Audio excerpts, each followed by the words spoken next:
En 2018, dans un EHPAD du 20e arrondissement de Paris, 9 personnes ont été emmenées à l'hôpital intoxiquées suite à un mélange malencontreux par un personnel de service entre de l'eau de Javel et un détartrant. Que s'est-il passé ?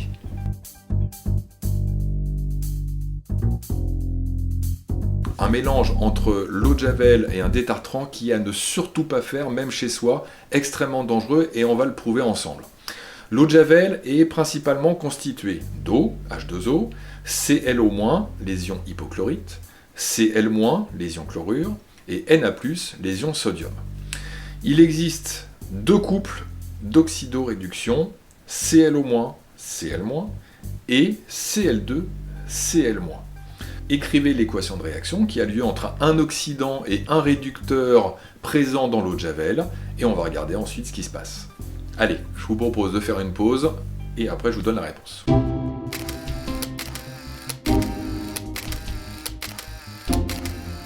Voilà, après ce moment de pause, voici la réponse. Concernant les couples oxydoréducteurs, il faut déjà entourer les espèces chimiques qui sont présentes dans l'eau de Javel. Vous avez Cl- et Cl-.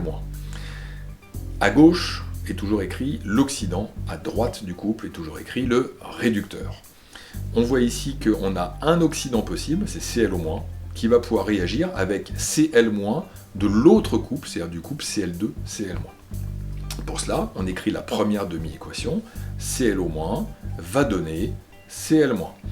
Deuxième demi-équation, on écrit que Cl- va donner Cl2. Et ensuite, on équilibre ces demi-équations électroniques. Pour les équilibrer, on se souvient, ici, vidéo qui explique tout cela. Ces demi-équations électroniques étant équilibrées, on va faire la somme de ces demi-équations, puisqu'on a autant d'électrons qui sont échangés dans la première demi-équation que dans la deuxième. Et au final, on obtient Cl- plus 2H+, plus 2Cl-, qui vont donner Cl- plus Cl2 plus H2O. On va pouvoir simplifier, on voit qu'on a 2 Cl- en réactif et 1 Cl- en produit, ce qui fait qu'au final, c'est comme si on avait un seul réactif Cl-.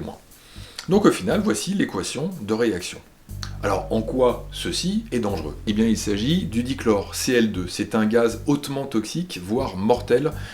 Et le problème, c'est que cette équation de réaction a lieu uniquement en présence d'ion Cl-, il y en a dans l'eau de Javel, d'ion Cl-, il y en a dans l'eau de Javel, et d'ion H+, mais ça, il n'y en a pas initialement dans l'eau de Javel. Donc, c'est très bien, dans l'eau de Javel, cette réaction ne s'effectue pas. Sauf que, qu'est-ce qui peut apporter des ions H+? Eh bien, ce sont des espèces acides.